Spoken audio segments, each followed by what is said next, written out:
Speaking of trades, what do you view for the 49ers coming up on this trade deadline? The trade deadline hits the NFL tomorrow, November 2nd at 4 p.m. Eastern Standard Time. Do you see the 49ers being in a position to be buyers, sellers, or simply staying put? I think they'll end up staying put, honestly. If they do anything, I actually would expect them to maybe sell one of those guys, maybe from the defensive line.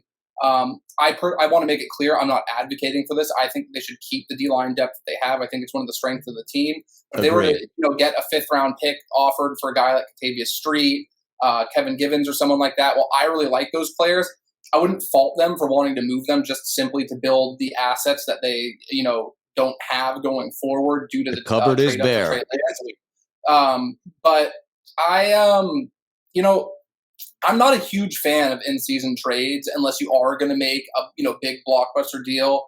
The only one that they really had any success with was that trade for Emmanuel Sanders. And while I do think that they probably wouldn't have gotten to the Super Bowl and had the season they had they not gotten Sanders, getting a veteran who was the quarterback could trust and could come in and be that number one wide receiver was huge for them. But the next season, they already didn't have a second-round pick, so then they have no picks from rounds 2, 3, and 4. Right. And when you are the 49ers and you are so, your slogan is brick by brick, and you are building through the draft and you're methodical, not having that amount of picks in the middle of the draft, because that's where the draft is won. First-round picks get a lot of the attention. That's what draws in. That's what gets all the ratings. Yeah. But really, these great teams are built in between picks, 35 and 100 usually. Those are where you really can build a team.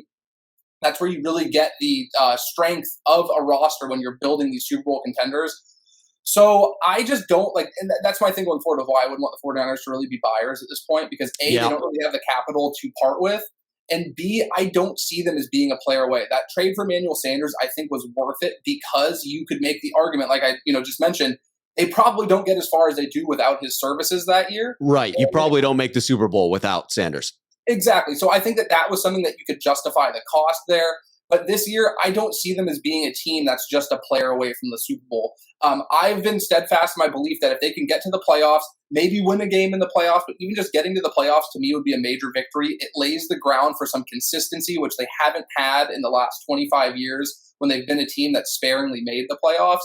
So I just see them as just being a team where, hey, they could go on a run and surprise some people. They could get hot at the right time. You never know. But you have to be extremely careful with your assets moving forward, considering you're not going to have a first-round pick for the next 2 seasons due to that trade-up for Trey Lance. So yes. I expect them to stand pat. Like I said, it wouldn't surprise me if they tried to add some corner depth maybe. But I don't really see anybody who's out there that's worth, a conditional 6th or a conditional 7th or something that they could justifiably part with. So I would expect them to probably just stand pat ultimately.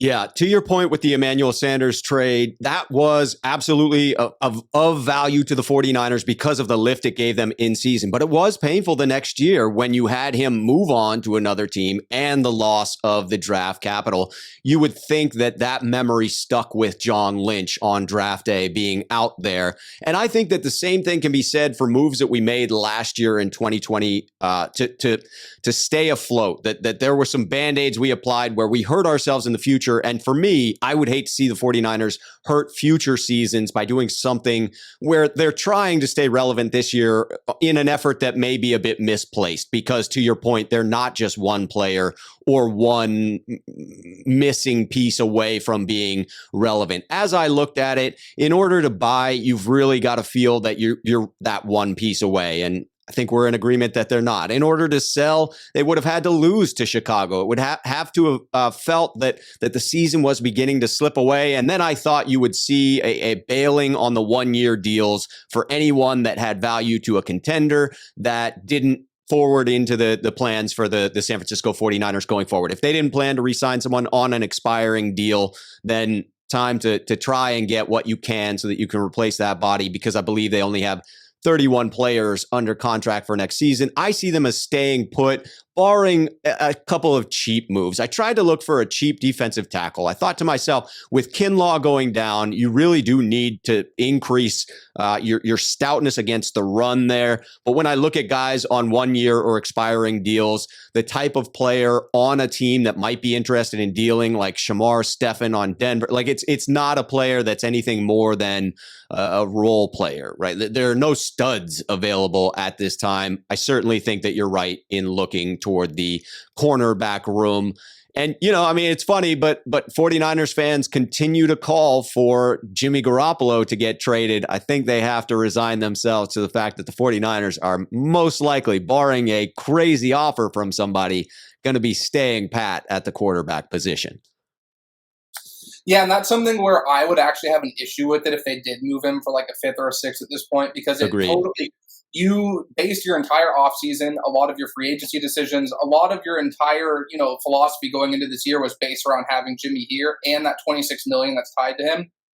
And again, I'm far from a Jimmy Garoppolo, apologist. I have been clamoring for them to move on from him for pretty much since the playoffs in 2019, when it became apparent that Kyle Shanahan didn't trust him, that it became apparent he wasn't going to elevate this roster. Yep. But I also understand that you can have games like you just had in Chicago, where he had a very rough start, but he somehow found his rhythm through, and he's able to execute this offense at a level where you can at least get some kind of competence at times. To me, his issue, I don't think he's very talented. I think he's an average run-of-the-mill quarterback. Consistency has always been his biggest problem. Yes. If we can kind of find some consistency and string some nice games together, then I think he's worth keeping around. And while I'd add real quick, when I was at these training camp practices, it was very apparent that Trey Lance was obviously the more physically gifted quarterback. He's bigger, he's faster, he's stronger, bigger arm. But I thought that Jimmy Garoppolo did a much better job in these, move the ball drill, situational, red zone. It's not a knock on Trey Lance. It's more so the fact that Jimmy's an 8-year NFL veteran. Right. Trey Lance is a 21-year-old rookie. So I think keeping him around at this point, they almost have to do it. Just like you said, if some team comes in offering like a second-round pick or something, I would do it in a heartbeat. I don't think that's going to happen. And moving him for peanuts at this point just doesn't make sense to me, because, again, it goes against everything that you did this offseason. And then that's when I would really start to question the decision-making and why they didn't just, go out and get an Andy Dalton type quarterback that's a veteran, a Joe Flacco, a quarterback that, could have held it down the first couple of weeks, but he ultimately could move on from and then hand the torch over to Trey Lance.